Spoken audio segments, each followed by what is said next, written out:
ആദ്യം ഞാൻ ഡിജോ കപ്പലിലേക്ക്. ഡിജോ കപ്പൻ, നമ്മളുടെ ഈ രാജ്യത്ത് ഒരു പുതിയ ഗതാഗത സംസ്കാരം വേണം എന്ന താല്പര്യത്തോടു കൂടിയാണ് കെ ബി ഗണേഷ് കുമാർ ഇങ്ങനെ ഡ്രൈവിംഗ് ടെസ്റ്റിൽ ഒരു സമൂല പരിഷ്കരണം നിർദ്ദേശിച്ചത്. ചില ഇളവുകളൊക്കെ വരുത്തിയാണ് ഈ സർക്കുലർ പുറത്തിറക്കിയിരിക്കുന്നത്. ഈ പരിഷ്കരണം വേണ്ടത് തന്നെയല്ലേ? അല്ല, എനിക്കിതിനകത്ത് ഇന്ന് തോന്നിയത്, ഒരു നിയമം രാജ്യത്ത് നടപ്പാക്കുന്നതിന് മുമ്പ് തന്നെ ആ നിയമത്തിനെതിരെ സമരവുമായിട്ട് വരിക എന്ന് പറഞ്ഞാൽ അത് ജനാധിപത്യ രാജ്യത്തെ ആ നിയമങ്ങളെ വളരെ പുച്ഛത്തോടു കൂടി കാണുന്നതുകൊണ്ടാണ്. ഇപ്പോൾ ഒരു നിയമം നടപ്പാക്കി കഴിയുമ്പം അതിന് ഇന്ന ബുദ്ധിമുട്ടുകളുണ്ട്. അതൊക്കെയാലും നമ്മൾ തിരഞ്ഞെടുത്ത പഞ്ചായത്ത് മെമ്പർമാരും നിയമസഭാ സാമാജികരും എം പിമാരുമാണല്ലോ നമ്മുടെ നാട്ടിൽ നമ്മളെ ഭരിക്കുന്നത്. അപ്പം അതിന് മുമ്പ് തന്നെ അത് ഇങ്ങനെ ആയേക്കും എന്ന് പറഞ്ഞ് സമരരംഗത്ത് മസിൽ പവർ കൊണ്ട് വരുന്നത് ഒന്നാമത്തെ തെറ്റാണെന്ന് തന്നെയാണ് എൻ്റെ അഭിപ്രായം.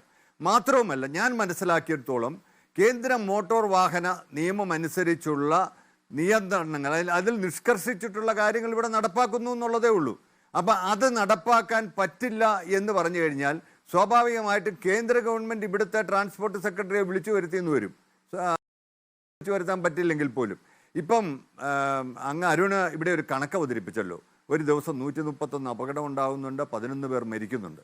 ഞാൻ ഈ മരിക്കുന്നവരെക്കാൾ കൂടുതൽ എൻ്റെ ചിന്ത എന്ന് പറയുന്നത്, ഞാൻ കണ്ടിട്ടുള്ള വേദന എന്ന് പറയുന്നത്, ഈ അപകടങ്ങളിൽ പരിക്ക് പറ്റി ജീവിതകാലം മുഴുവൻ ബെഡഡായിട്ട് കിടക്കുന്ന ആളുകൾ, അദ്ദേഹത്തിന് ജീവിതത്തിൽ ഒരിക്കൽ എഴുന്നേറ്റ് ഒരു ചടങ്ങിൽ പങ്കെടുക്കാൻ കഴിയില്ല. അദ്ദേഹത്തെ നോക്കേണ്ടത് കൊണ്ട് അദ്ദേഹത്തെ പോറ്റേണ്ട അപ്പനോ അമ്മയോ മിക്കവാറും ആ വീട്ടിൽ അദ്ദേഹത്തോടൊപ്പം ഇരിക്കേണ്ടി വരുന്നു. ഞാൻ ഒറ്റ കാര്യം ഈ സമരം നടത്തുന്നതോടെ, കേരളത്തിൽ എവിടെയെങ്കിലും നടന്നു പോകുന്ന ആളുകൾ തമ്മിൽ കൂട്ടിയിടിച്ച ആളുകൾ മരിച്ചിട്ടുണ്ടോ? ഇല്ലല്ലോ. സൈക്കിൾ യാത്രക്കാർ തമ്മിൽ കൂട്ടിയിടിച്ച് മരിച്ചതായി ഞാൻ വാർത്ത കണ്ടിട്ടില്ല. യന്ത്രവൽകൃത ബൈക്ക് അല്ലെങ്കിൽ കാറ് അല്ലെ ബസ്, മറ്റു വാഹനങ്ങൾ, ഇവ കൂട്ടിയിടിക്കുമ്പോഴാണ് ഈ അപകടമുണ്ടാകുന്നത്. അപ്പം അങ്ങനെയുള്ളപ്പം സ്വാഭാവികമായിട്ടും നമ്മൾ ഒരു കാര്യം മനസ്സിലാക്കണം. അരുണ് ഇവിടുത്തെ വാഹനങ്ങളുടെ അപകടങ്ങളെക്കുറിച്ച് പറഞ്ഞു. ഞാൻ മറ്റൊരു കണക്ക് പറയാൻ ഞാൻ ആഗ്രഹിക്കുക. അതായത് 1975 കേരളത്തിൽ 1,19,000 വാഹനങ്ങൾ ആകെ ഉണ്ടായിരുന്നു, 2 വീലർ ഉൾപ്പെടെ. ഇന്നത് 1,68,00,000 അന്ന് 30,000 കിലോമീറ്റർ PWD റോഡുള്ളപ്പോൾ ഇന്ന് നമുക്ക് 48 കിലോമീറ്റർ റോഡേ ഉണ്ടായിട്ടുള്ളൂ. അതായത് വാഹനപ്പെരുപ്പവുമായി യാതൊരു കമ്പാരിസൺ ഇല്ല നമ്മുടെ റോഡിൻ്റെ വർധനവ്.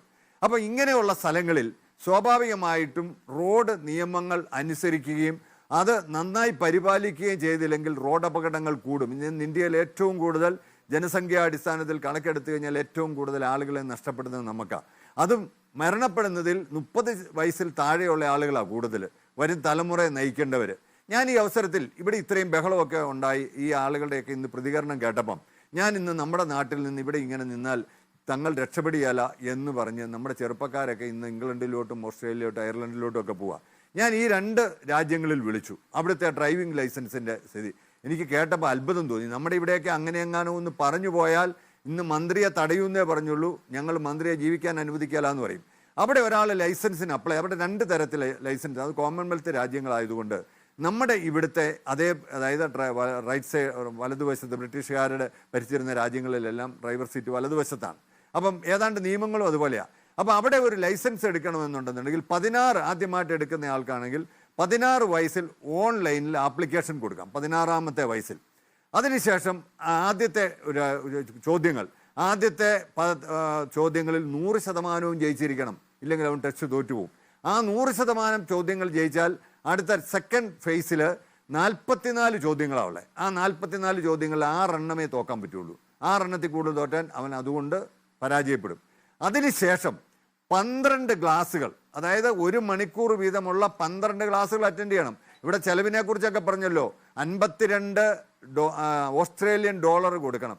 അതായത് 80 വെച്ച് അങ്ങനെ ഏതാണ്ട് നമ്മുടെ ഇന്ത്യൻ കറൻസിയിൽ കൂട്ടിയാൽ 1 മണിക്കൂർ ക്ലാസ്സിന് 4,200 രൂപ അടയ്ക്കണം. അങ്ങനെ എത്ര ക്ലാസ് വേണം? അതിനുശേഷം ഇവന് ഡ്രൈവിംഗ് ലൈസൻസ് കിട്ടിയെന്ന് സങ്കല്പിക്കുക. 16 വയസ്സിൽ ആപ്ലിക്കേഷൻ കൊടുത്താൽ 18 വയസ്സ് പൂർത്തിയായി കഴിയുമ്പോഴേ ലൈസൻസ് കൊടുക്കുകയുള്ളൂ. ഈ ലേണേഴ്സ് ലൈസൻസ് കിട്ടിക്കഴിഞ്ഞാലും അവന് പ്രത്യേക ബോർഡുകൾ തൂക്കണം. അതായത് ലൈസൻസ് കഴിഞ്ഞാൽ പോലും അവന് വണ്ടി ഓടിക്കുമ്പം ലെഫ്റ്റ് സൈഡിൽ ഒരു 2 കൊല്ലത്തിൽ കൂടുതൽ ഡ്രൈവിംഗ് പരിശീലനം കിട്ടി അല്ലെ ഡ്രൈവർ ലൈസൻസ് കിട്ടിയ ഒരാൾ അവൻ്റെ ഇടതുവശത്ത് ഇരിക്കണം. നമ്മുടെ ഇവിടെ പറഞ്ഞാൽ നടപ്പാകുമോ? നടപ്പാകില്ല.